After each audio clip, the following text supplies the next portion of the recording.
versus Jake Paul just got Netflix sued. Jake Paul has become one of the most polarizing figures in the world of boxing, earning both praise for his marketing savvy and scorn for what many consider to be his cherry-picking approach to the sport. His rapid rise in boxing, despite his lack of experience and a somewhat questionable skill set, has left many scratching their heads and questioning the integrity of the sport.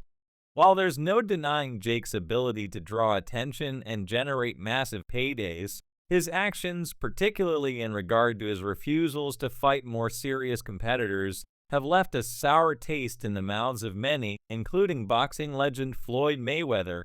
At the center of the latest chapter in Jake Paul's boxing career is his rejection of a high-profile fight with Tate. This move has only added fuel to the fire of criticism surrounding Jake's entire boxing persona. Jake, who has frequently proclaimed that he'll fight anyone, anywhere, anytime, has shown a reluctance to face opponents who could actually challenge him.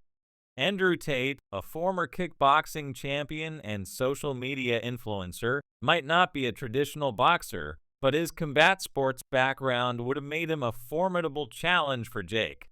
By rejecting this fight, Jake revealed a crucial part of his approach to boxing: the unwillingness to face opponents who might actually pose a real threat to his inflated ego. This situation exemplifies a larger pattern in Jake Paul's boxing career: his ability to carefully curate his opponents to ensure he remains undefeated and continues to make headlines. Critics have long argued that Jake is more interested in creating viral moments and generating media buzz than actually proving himself as a skilled boxer. After all, his most high-profile victories have come against former MMA fighters and YouTubers, people who, while athletic, are not necessarily boxers by trade. His decision to turn down a fight with Tate, who has combat sports experience, only further strengthens the argument that Jake Paul is more focused on his brand and his image than he is on advancing as a boxer. Despite the criticism, there is a certain level of admiration that Jake Paul's business acumen commands. In a sport where many boxers struggle to attract attention and maintain a fan base, Jake has built an empire. His ability to get people talking and drive massive pay-per-view sales is impressive, and he's done it largely through the use of social media, trash talk, and his willingness to engage in drama. Whether or not Jake Paul is a legitimate boxer is up for debate, but there's no denying that he's a master of spectacle. And in the world of modern boxing, spectacle often trumps substance. This is where Floyd Mayweather comes into the picture. Mayweather, one of the greatest boxers of all time with an undefeated record and a legacy built on skill and discipline, has been watching Jake Paul's rise with a mix of disdain and disbelief. While Jake continues to market himself as a fighter who will face anyone, Floyd has consistently criticized him for only taking on opponents he knows he can beat. Mayweather, who fought some of the most dangerous and skilled boxers in the world during his illustrious career, has made it clear that he doesn't respect Jake Paul's approach to the sport. Floyd Mayweather's criticism of Jake Paul centers around the idea that Jake is cherry-picking opponents. For Mayweather, boxing is about testing yourself against the best, proving your skill, and earning respect through hard work and dedication. Jake's boxing career, on the other hand, seems to be built more around entertainment and making money, rather than competing at the highest level. To Floyd, Jake is doing the sport a disservice by turning it into a circus, and only fighting people who won't expose his weaknesses. One of the most telling moments in this ongoing rivalry came when Floyd Mayweather tore into Jake Paul during a public exchange. Mayweather didn't hold back when he accused Jake of being a cherry picker and stated that Jake's boxing career is more about curating highlight reels for social media than it is about facing serious competition.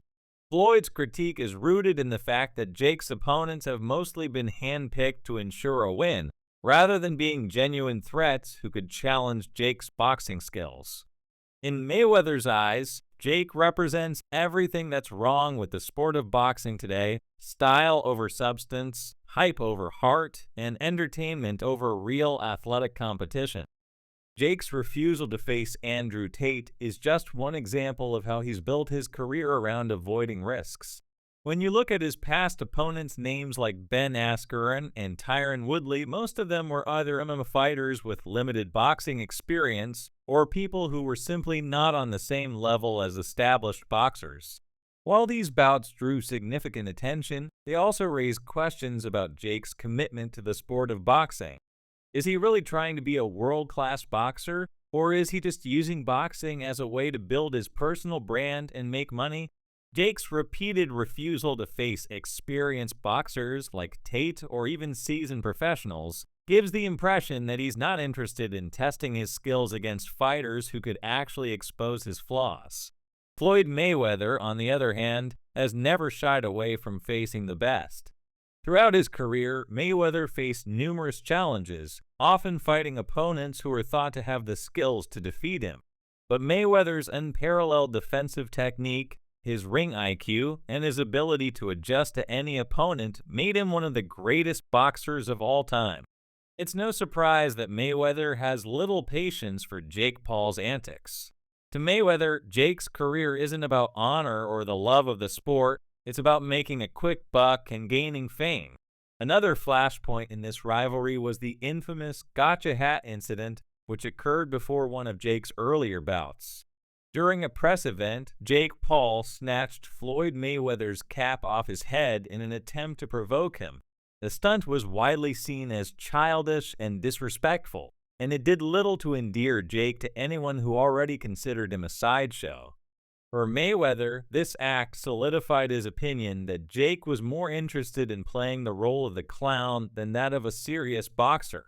The gotcha hat incident wasn't just a publicity stunt, it was a moment that demonstrated Jake's willingness to engage in drama and conflict for the sake of attention, rather than focusing on the actual art of boxing. The tension between Floyd Mayweather and Jake Paul is a perfect example of the divide between traditional boxing and the new age of social media-driven spectacle. Floyd Mayweather represents the old guard of boxing, where respect, skill, and dedication to the craft are paramount. Jake Paul, meanwhile, is part of a new breed of fighters who see boxing more as a business venture than a sport. Jake's ability to create buzz and generate millions of dollars through pay-per-view events is undeniably impressive, but it's clear that his approach to boxing is more about building a brand than building a legacy. Floyd Mayweather, for all his bravado, is essentially watching from the sidelines, seeing Jake as a flash in the pan, someone who may capture headlines for a time, but who will eventually be exposed when he steps into the ring with someone who is actually a skilled, dangerous fighter. For Mayweather, Jake represents everything that's wrong with boxing today: style over substance, money over legacy, and spectacle over skill.